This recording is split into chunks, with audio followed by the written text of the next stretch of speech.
ಪರಿಮಳ, ನೀ ಏನು ಕೇಳ್ತಿದ್ಯಾ? ಮಗುನ ನೀನು ಸಾಕೊಂತೀಯ? ನೀವೀಗ ಕೊಡ್ಬೇಕಾ ಮಗುನ? ಅದು ಹೌದು ಬಾಮಕ್ಕವರೇ, ನಾನು ನಿಜವಾಗ್ಲೂ ಕೇಳ್ತಾ ಇದ್ದೀನಿ. ನನಗೆ ಆ ಮಗುನ ಕೊಟ್ಬಿಡಿ. ಆ ದೇವ್ರು ನನಗೆ ಇಷ್ಟು ವರ್ಷ ಆದರೂ ಮಗುನ ಕೊಟ್ಟಿಲ್ಲ. ಒಂದು ವೇಳೆ ನಿಮ್ಮ ಮೊಮ್ಮಗಳ ರೂಪದಲ್ಲೇ ಆ ದೇವ್ರು ನನ್ನ ಮಗುನ ಕೊಡೋ ಆಗಿದ್ರೆ ಯಾಕೆ ಆಗಬಾರ್ದು? ಆದರೂ ನೀನು ಹೇಳ್ತಾ ಇದ್ರೆ ಸರಿ ಇದೆ, ಆದರೆ ಇದನ್ನು ಹೆಂಗಾಗುತ್ತೆ? ಯಾಕೆ ಆಗಲ್ಲ ಅನ್ಕೊತೀರ ಬಾಮಕ್ಕ? ನೀವು ಹೆಂಗಿದ್ರು ನಿಮ್ಮ ಮಗುನ ಆಶ್ರಮಕ್ಕೆ ಬಿಡಬೇಕು ಅಂತ ಅಂದ್ಕೊಂಡಿದ್ದೀರಲ್ವಾ? ಆಶ್ರಮಕ್ಕೆ ಕೊಡೋ ಬದಲು ನನಗೆ ಕೊಡಿ. ನಾನು ಚೆನ್ನಾಗಿ ನೋಡ್ಕೊತೀನಿ ನಮ್ಮ ಮಗುನ. ಆ ಮಗುಗೆ ಯಾವುದು ತೊಂದರೆ ಆಗಬಾರ್ದು ಹಂಗೆ ನೋಡ್ಕೊತೀನಿ. ನೀನು ನೋಡ್ಕೊಳ್ಳಲ್ಲ ಅಂತಲ್ಲಮ್ಮ, ಅದು ನನ್ನ ಮಗಳು ಬೇಡ ಅಂದಿರೋ ಮಗುನ ನೀನು ಹೇಗೆ ಕೊಡಲಿ ಅಂತ ಅಷ್ಟೇ. ಅದು ಅಲ್ಲದೆ ಆ ಮಗುಗೆ ಸ್ವಲ್ಪ ಸಮಸ್ಯೆ ಇದೆಯಲ್ಲ, ಅದಕ್ಕೆ ಯೋಚನೆ ಮಾಡ್ತಾಯಿದ್ದೀನಿ. ಬಾಮಕ್ಕ, ನೀವು ಅದ್ರ ಬಗ್ಗೆ ಎಲ್ಲ ಯೋಚನೆ ಮಾಡಬೇಡಿ.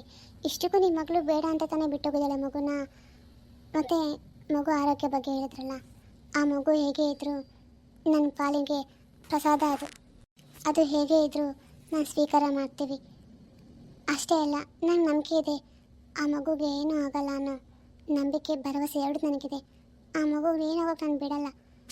ಚೆನ್ನಾಗಿ ಕಾಪಾಡ್ಕೋತೀನಿ ಆ ಮಗುನ. ಇಲ್ಲ ಅನ್ಬೇಡ ಬಾಮಕ್ಕ, ನನಗೆ ಕೊಟ್ಬಿಡು ಪ್ಲೀಸ್. ಸರಿ ಬರಿ, ನೀನೇ ಸಾಕೋ ಮಗುನ. ಸರಿ ಬಾಮಕ್ಕ, ನಾನು ಅದಕ್ಕೆಲ್ಲ ಏನು ತಯಾರಿ ಬೇಕೋ ಎಲ್ಲ ಮಾಡ್ಕೊತೀನಿ. ನನಗೆ ತುಂಬ ಖುಷಿ ಆಯಿತು ನೀವು ಹೇಳಿಲ್ಲ ಅಂದ್ಬಿಡ್ತೀರೋ ಅಂತ. ತುಂಬ ಯೋಚನೆ ಮಾಡಿದ್ದೆ, ಸದ್ಯಕ್ಕೆ ಹಿಂಗೆ ಒಪ್ಕೊಂಡ್ರಲ್ಲ. ನೋಡು, ಆ ಮಗು ಹಣೆ ಮೇಲೆ ನಿನ್ನ ಹೆಸರು ಬರೆದಿದ್ರೆ ಅಳ್ಸೋಕೆ ನಾನು ಯಾರು ಹೇಳು? ಬಹುಶಃ ದೇವರು ಆ ಮಗುಗೆ ನೀನೇ ತಾಯಿ ಹಾಕ್ಬೇಕು ಅಂತ ಬರೆದಿದ್ದಾನೋ ಏನೋ. ಮತ್ತು ಯೋಚನೆ ಮಾಡು, ಈ ಸಮಯದಲ್ಲಿ ಯಾಕೆ ನಾನು ನಿಮ್ಮ ಮನೆಗೆ ಬಂದೆ? ಈ ಒಟ್ಟಾರದಲ್ಲಿ ನಿನ್ನನ್ನು ಯಾಕೆ ನೋಡಿದೆ ಅಲ್ವಾ? ಒಂದೊಂದು ಯೋಚನೆ ಮಾಡ್ತಾಯಿದ್ರೆ ನನಗೆ ಯಾಕೋ ನನಗಿದೆ ಅನಿಸ್ತಿದೆ, ಸರಿ ಅನಿಸ್ತಿದೆ. ಸರಿ ತಗೋ, ಆ ಮಗುಗೆ ಇನ್ಮೇಲೆ ನೀನೇ ತಾಯಿ. ನನ್ನ ಮಗಳಿಗೂ ಆ ಮಗುಗೂ ಯಾವ ಸಂಬಂಧನೂ ಇಲ್ಲ. ಸರಿ ಬಾಮಕ್ಕ, ನಂಗೆ ತುಂಬ ಖುಷಿ ಆಯಿತು ಈ ಮಾತು ಕೇಳಿ. ನೀವೇನು ಇಷ್ಟ ಮಾಡಬೇಡಿ, ನಾನು ಆ ಮಗುನ ಚೆನ್ನಾಗಿ ನೋಡ್ಕೊತೀನಿ. ಸರಿ ಪರಿ, ಹಂಗೆ ಮಾಡು. ಸರಿ, ಕಿರಣ ಕರಿತಾ ಇದ್ದ, ಎಲ್ಲೋದ ಅವನು? ಏನು ಕರೆದಿದ್ದು? ಏನೋ ಫೋನಲ್ಲಿ ಏನೋ ಮಾತಾಡ್ತಾ ಇದ್ದ. ಯಾರು ಫೋನ್ ಮಾಡಿದ್ರು? ಏನಾದರೂ ವಿಷಯ ಗೊತ್ತಾಯ್ತು ಅಂತ? ಹಾಂ, ವಿಷಯ ಗೊತ್ತಾಗಿದೆ ಮಂಜು. ಅದು ಪೊಲೀಸ್ನವ್ರು ಫೋನ್ ಮಾಡಿದ್ರು, ಅವರಿಬ್ಬರು ಸಿಕ್ಕಿದಾರಂತೆ. ಅವರಿಬ್ರು ಅಂದರೆ ಕುಸುಮ ಮತ್ತು ಆ ಹುಡುಗನ? ಅವರೇ. ಅಷ್ಟೇ ಅಲ್ಲ, ಅವರಿಬ್ರಿಗೂ ಮದುವೆನೂ ಆಗಿದೆಯಂತೆ. ಮದುವೆ ಆಗಿಬಿಟ್ಟಿದಾರಂತ? ಹಾಂ ರೀ, ನಾವು ಅವಳ ಮದುವೆ ಬಗ್ಗೆ ಎಷ್ಟೆಲ್ಲ ಕನ್ಸ್ಕೊಂಡಿದ್ರಿ ಅಲ್ಲ. ಅವಳು ಇಷ್ಟು ಈಸಿಯಾಗಿ ಮದುವೆ ಆಗ್ಬಿಟ್ಲ. ಅವಳಿಗೆ ಹೆಂಗ್ರಿ ಮನಸ್ಸು ಬಂತು ನಮ್ಮಿಬ್ರಿಗೂ ಇಂಥ ಅನ್ಯಾಯ ಮಾಡಿ? ಅವಳಿಗೆ ಮದುವೆ ಆಗೋಕ್ಕೆ ಮನಸ್ಸಾದರೂ ಹೆಂಗೆ ಬಂತು ರೀ? ನಾವೇನು ಕಮ್ಮಿ ಮಾಡಿದ್ರಿ ಅವಳಿಗೆ? ಹಾಂ, ನೋಡು ಮಂಜು, ಅದೆಲ್ಲ ಎಷ್ಟೇ ಮಾಡೋಕ್ಕೆ ಇದು ಸಮಯ ಅಲ್ಲ. ಸಮಯ ಮೀರಿ ಹೊಂಟೋಗಿದೆ. ನಮ್ಮ ಕೈಲಿ ಏನೂ ಇಲ್ಲ, ಎಲ್ಲ ಆಗೋಗಿದೆ. ನಡಿ, ಅಲ್ಲಿ ಹೋಗೋಣ. ಅಲ್ಲಿ ಏನಾಗುತ್ತೆ ಅಂತ ಆಮೇಲೆ ಯೋಚನೆ ಮಾಡಿದ್ರೆ ಆಯಿತು. ಕಿರಣ, ಬಾ ಹೋಗೋಣ ಬೇಗ. ಹಾಂ ಅಪ್ಪ, ಒಂದು ನಿಮಿಷ ಬಂದೇ ಇರಿ. ಹಲೋ, ನಾನು ನಿಮ್ಗೆ ಹೇಳಿದಳು ನೆನಪಿಸ್ತಾನೆ? ನಾನು ಫೋನ್ ಮಾಡಿದ ತಕ್ಷಣ ಅಲ್ಲಿಗೆಲ್ಲ ಬಂದುಬಿಡ್ರಿ. ಅವನ್ನ ಮಾತು ಸುಮ್ಮನೆ ಬಿಡಬಾರ್ದು. ಅವನಿಗೆ ಎಷ್ಟು ಧೈರ್ಯ ಇದ್ದರೆ ನನ್ನ ತಂಗಿನೇ ಕರ್ಕೊಂಡು ಹೋಗ್ತಾನೆ. ಅವನಿಗೆ ನನಗೆ ಹೇಳಿದ ನೆನಪಿರ್ತಾನೆ. ಅಲ್ಲಿಗೆ ಬನ್ನಿರಿ, ಕರ್ಕೊಬಾ ಅವನ್ನೆಲ್ಲರೂ. ಆಮೇಲೆ ನೋಡೋಣ. ಅವನ ಕೈ ಕಾಲನ್ನು ಮುರಿರಿ ಅಥವಾ ಆಮೇಲೆ ಯೋಚನೆ ಮಾಡೋಣ. ಬನ್ನಿ ಆಯಿತಾ? ಅಪ್ಪ, ನಡೀರಿ ಹೋಗೋಣ. ಪೊಲೀಸರು ಆವಾಗಲೇ ಫೋನ್ ಮಾಡಿದರು. ನಡೀರಿ ಹೋಗೋಣ. ನೋಡಿ ಕಿರಣ, ನೀನು ಆತುರಪಟ್ಟು ಯಾವುದೇ ನಿರ್ಧಾರಕ್ಕೂ ಕೈ ಹಾಕ್ಬೇಡಪ್ಪ. ನಂಗೆ ಯಾಕೋ ನಿನ್ನ ನೋಡ್ತಾ ಇದ್ದರೆ ನೀನೇನೋ ಬೇರೆ ಯೋಚನೆ ಮಾಡ್ತಾಯಿದ್ದೆ ಅಂತ ನಂಗೆ ಅನಿಸ್ತಿದೆ. ಅದಕ್ಕೆ ಹೇಳ್ತಾಯಿದ್ದೀನಿ, ಆ ಥರದ್ದೆಲ್ಲ ಏನೂ ಬೇಡ ಆಯಿತಾ? ಇಲ್ಲ ಅಪ್ಪ, ನಾನೇನು ಯೋಚನೆ ಮಾಡಿಲ್ಲ. ಅದು ನೋಡಪ್ಪ, ನಿನಗೆ ಚಿಕ್ಕ ವಯಸ್ಸು, ಕುದೀತಾ ಇರೋ ರಕ್ತ, ಅದರಲ್ಲೂ ವಯಸ್ಸು ನೋಡು, ನಿನಗೆ ಕೋಪ ಬೇಜಾರು ಎಲ್ಲ ಇರುತ್ತೆ. ನಾನು ಇಲ್ಲ ಅಂತ ಹೇಳ್ತಾ ಇಲ್ಲ. ನನ್ನ ತಂಗಿ ಹಿಂಗೆ ಮಾಡ್ಬಿಟ್ಲ ಅಂತ ನಿನ್ಗೆ ಅನ್ಸಿರುತ್ತೆ. ಆದರೆ ಆತ್ರಕ್ಕೆ ಬಿದ್ದು ಯಾವುದೇ ಅನಾಹುತ ಮಾಡೋಕ್ಕೆ ಹೋಗ್ಬೇಡಪ್ಪ. ನಾನು ನಿಂಗೆ ಹೇಳ್ತಾ ಇದ್ದು ನಿಂಗೆ ಅರ್ಥ ಆಗ್ತಿದೆ ತಾನೆ? ಇಲ್ಲಪ್ಪ, ನಾನು ಹಂಗೆಲ್ಲ ಏನೂ ಮಾಡಲ್ಲ. ನೀವೆಲ್ಲ ಏನೂ ಯೋಚನೆ ಮಾಡಬೇಡಿ. ನಡೀರಿ ಹೋಗೋಣ. ಅಮ್ಮ, ನಡಿ ಹೋಗೋಣ. ನೋಡಿ ಮಂಜು, ನಿನಗೂ ಹೇಳ್ತಾ ಇದ್ದೀನಿ, ಅಲ್ಲಿ ಮಗಳನ್ನ ನೋಡಿಬಿಟ್ಟು ಯಾವುದೇ ಆತುರದ ನಿರ್ಧಾರ ತಗೊಳ್ಬೇಡ. ಅಲ್ಲಿಗೆ ಹೋಗೋ ಮೊದಲು ನಾವೆಲ್ಲ ಸಿದ್ಧವಾಗಿ ಹೋಗೋಣ. ಅಲ್ಲೇನೇ ಆಗ್ಬೋದು, ಅದು ಬೇರೆ ವಿಷಯ. ಮೊದಲು ನಾವು ಸಿದ್ಧವಾಗಿರಬೇಕು, ಏನೇ ಆದ್ರೂ. ಆಯಿತಾ? ಅಲ್ಲೇನೇ ಮಾತುಕತೆ ಆಗಲಿ, ಕೋಪದ ಕೈಗೆ ಯಾರೂ ಬುದ್ಧಿ ಕೊಡಬೇಡಿ. ಇಷ್ಟೇ ನಾನು ಹೇಳ್ತಾ ಇರೋದು. ನನಗೂ ಬೇಜಾರಿದೆ, ಇಲ್ಲ ಅಂತಲ್ಲ. ನಿಮ್ಮಿಬ್ಬರಿಗಿಂತಲೂ ದುಃಖ ಬೇಜಾರು ನನಗಾಗಿದೆ. ಯಾಕೆಂದರೆ ನನ್ನ ಆಶಾ ಗೋಪುರನೇ ಬಿದ್ದೋಗಿದೆ. ನಾನು ಏನೇನೋ ಕನ್ಸ್ಕೊಂಡಿದ್ದೆ, ನನ್ನ ಮಗಳು ಹಾಗೆ ಹೀಗೆ, ನನ್ನ ಸಂಸಾರ ಹಂಗಿರುತ್ತೆ ಹಿಂಗಿರುತ್ತೆ ಅಂತ. ಆದರೆ ಎಲ್ಲನೂ ಮಣ್ಣು ಪಾಲು ಮಾಡಿ ಗಾಳಿಗೆ ತೂರು ಹೊಂಟೋಗಿದ್ದಾಳೆ ಅವಳು.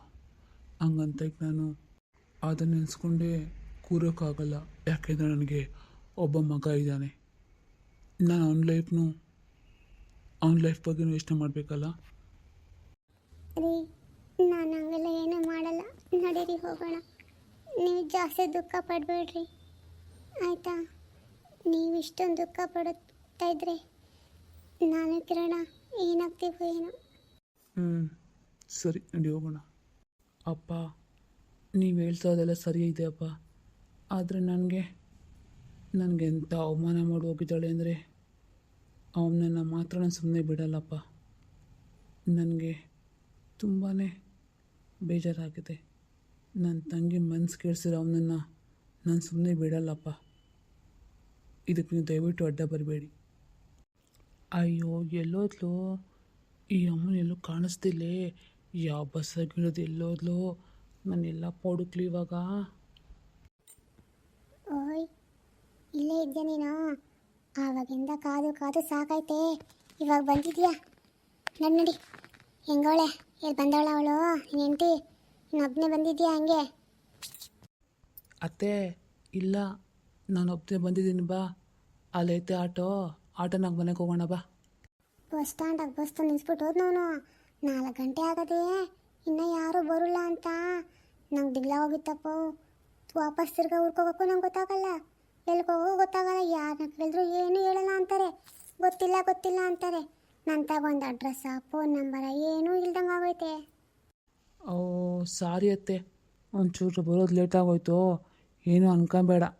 ಅದು ಸ್ವಲ್ಪ ಹಿಂಗೆ ಲೈನ್ವಾಗಿ ಬಂದಿದ್ದೆ ಅಲ್ಲ, ಮರ್ತೋಗ್ಬಿಟ್ಟೆ. ಏನು ಅನ್ಕೋಬೇಡ. ಸರಿ, ಬಾ ಹೋಗೋಣ ಮನೆಗೆ. ಅಷ್ಟೇ, ನಿಮಗೆಲ್ಲ ಏನು ಬೇಕಾಗದು ಹೇಳು? ನಿಮ್ಮ ಹೆಂಡ್ರಲ್ಲಿ ಇದ್ಬಿಟ್ರೆ ಸಾಕು, ನಿಮ್ಗೆ ಏನೂ ಬೇಕಾಗಲ್ಲ. ಹೈ, ನಿನ್ನಕ್ಕ, ನಡಿ ಹೋಗೋಣ. ಸರಿ ಬಾ, ನಾನು ಬ್ಯಾಗ್ ಎತ್ಕೊಂಬತ್ತೀನಿ, ನೀನು ಕುತ್ಕೊಂಡು ಆಟನಾಗ. ವಾ, ವಸ್ತು ತಕೊಂಬಿಟ್ಟು ಆಟ ಅಲ್ಲ ಹಳೇದೇನಾ? ದಡ್ಕ ಬಂದಿದ್ದಂಗೆ ಇತ್ತಲ್ಲ, ಅದೇನೋ ಹೊಸ ತಗೊಂಡಿದ್ಯಾ? ಇಲ್ಲ ಅತ್ತೆ, ತೊಗೊಂಡೆ ಹೊಸದೇ. ನಾನೇ ತೊಗೊಂಡೆ. ಅದೇ ಕಾಸು ನೀನು ಕೇಳಿದ್ನಲ್ಲ, ನೀನೇ ಕೊಟ್ಟಿದ್ಯಾ, ಮರ್ತೋಗ್ಬಿಟ್ಟಾ? ಅದಾಗ ತಗೊಂಡಿದ್ದೀನಿ. ಏ ಶಂಕರ, ನಂಗಂತೂ ಬಲೆ ಹೊಟ್ಟೆ ಹಸ್ರು ಹೋಗದೆ. ಈ ಬಸ್ ಸ್ಟ್ಯಾಂಡಾಗೆಲ್ಲನ ಹೋಟ್ಲಿದ್ರೆ ನೋಡಪ್ಪ, ಒಂದಿಷ್ಟು ತಿನ್ಬಿಟ್ಟು ಆಮೇಲೆ ಮನೆಗೆ ಹೋಗೋಣ. ಇನ್ನೇನು ಊಟ? ಬಾ, ಮನೆಗೆ ಅವಳೆ ಏನೋ ಅಡುಗೆ ಮಾಡಿರ್ತಲ್ಲ, ಹೋಗಿ ತಿಂದ್ರೆ ಆಯಿತು. ಏ ಬರ್ಲಾದ್ರೆ ಬಂದಿದ್ದೀನಿ ಬೆಂಗಳೂರ್ಕ, ಹಾಗೆ ಹೋಗ್ಲಾ? ನೋಡು, ಎಲ್ಲನ ಹೋಟ್ಲುಗಳು ಮಸ್ತಾಗಿರ್ತಾವೆ ನೋಡು. ಒಂದು ದೋಸೆನೋ ಇಡ್ಲಿನೋ ಇಲ್ಲ ಅದೇನೋ ಕೊಡ್ತಾರಂತಲ್ಲ ಮಸಾಲೆ ದೋಸೆ, ಅದು ತಿಂದ್ಬಿಟ್ಟು ಆಮೇಲೆ ಮನೆಗೆ ಹೋದ್ರೆ ಆಯಿತು. ಓ, ನಿಂಕ ಇವಾಗ ಮಸಾಲೆ ದೋಸೆ ತಿನ್ನಬೇಕು ಅಂತ ನಂಗೆ ಅನ್ಸೈತಿ ಅಂತ ಹೇಳು. ಅದಕ್ಕೆ ಏನೇನೋ ಹೇಳ್ತಾ ಇದೆಯಾ. ಮಸಾಲೆ ದೋಸೆ ಮ್ಯಾಗ ನಿಂಕ ಮನ್ಸಾಗೋಗೋದೆ ಅಂತ ಆಯಿತು. ಅಯ್ಯೋ, ಏನೋ ಬಂದಿದ್ದೀನಲ್ಲ, ತಿನ್ನಬೇಕು ಅಂತ ಅನಿಸ್ತು, ಅದಕ್ಕೆ ಕೇಳಿದ್ನಪ್ಪ. ಓಲಿ ಬಿಡು, ನಿಂಗೆ ಯಾಕೋ ಕೊಡ್ಸೋಕೆ ಮನಸ್ಸಿಲ್ಲ ಅನಿಸ್ತದೆ. ಎಲ್ಲನೂ ಇರಲಿ ನೋಡಿ. ಅಯ್ಯೋ, ಇರು ಅತ್ತೆ, ಇರು, ನಾನು ಸುಮ್ಮನೆ ಹಂಗಂದೆ. ನೀನೇನು ಬೇಜಾರು ತಿಳ್ಕೊಬೇಡ, ಇರು, ನೋಡ್ತೀನಿ. ಇಲ್ಲ ಅದೇ ಹೋಟ್ಲುಗಳೆಲ್ಲ ನಾವೇನೋ ನೋಡ್ತೀನಿ ತಡಿ, ಅಲ್ಲೊಂದದೇ ನಡಿ ಹೋಗ್ಬಿಟ್ಟು ನಿಂಗೊಂದು ನಂಗೊಂದು ಮಸಾಲೆ ದೋಸೆ ತಿನ್ಕೊಂಡು ಆಮೇಲೆ ಮನೆಗೆ ಹೋಗೋಣ. ಹ್ಞೂ ಹಂಗ ಬಾ ದಾರಿಕ. ಏನೋ ಹೇಳಿದ್ರೆ ಕೇಳಬೇಕು. ನೀವೇನಪ್ಪ ಬೆಂಗಳೂರಾಗೆ ಇರ್ತೀರಾ, ಯಾವಾಗ ಏನು ಬೇಕೋ ಎಲ್ಲ ಇಸ್ಕೊಂಡು ತಿಂತೀರಾ, ಅದೇ ನಮ್ಗೆ ಕೇಳು. ಯಾಕೆ ನೀನು ಮಾಡ್ಕೊಂಡು ತಿನ್ನು, ಊರಲ್ಲಿ ಯಾರು ಬೇಡ ಅಂತಾರೆ. ನೀ ಇರೋದೇನು ನೀದ್ರು ಒಬ್ಳು ತಾನೆ, ನಿಂಗೇನು ಬೇಕು ಮಾಡ್ಕೊಂಡು ತಿನ್ಬೇಕಪ್ಪ. ಅಯ್ಯೋ ಯೋಧನೆ ನಾನು ಒಬ್ಳೇನೆ, ಆದರೆ ಓದ್ ಊಟಕ್ಕಿಲ್ಲ, ಎಲ್ಲ ಬಂದ್ಬಿಡ್ತಾರೆ ನಮ್ಮ ಮನೆ ತಕ. ಇನ್ನೇನು ತಿನ್ನೋದು ಮಾಡ್ಕೊಂಡು, ಅದಕ್ಕೆ ನಾನು ಏನು ಮಾಡ್ಕೊಂಡು ತಿನ್ನೋಕೆ ಹೋಗಲ್ಲ. ಹಿಟ್ಟು ತೊಳ್ಸ್ಕೊಂಡು ತಿಂತಾ ಇರ್ತೀನಿ. ಏನೋ ಸಾಂಬಾರು ಮಾಡ್ಕೊಳ್ಳೋದು ಹಿಟ್ಟು ಅಷ್ಟೇ ಅಪ್ಪ, ಬೇರೆ ಏನು ತಿನ್ನಲ್ಲ ನಾನು.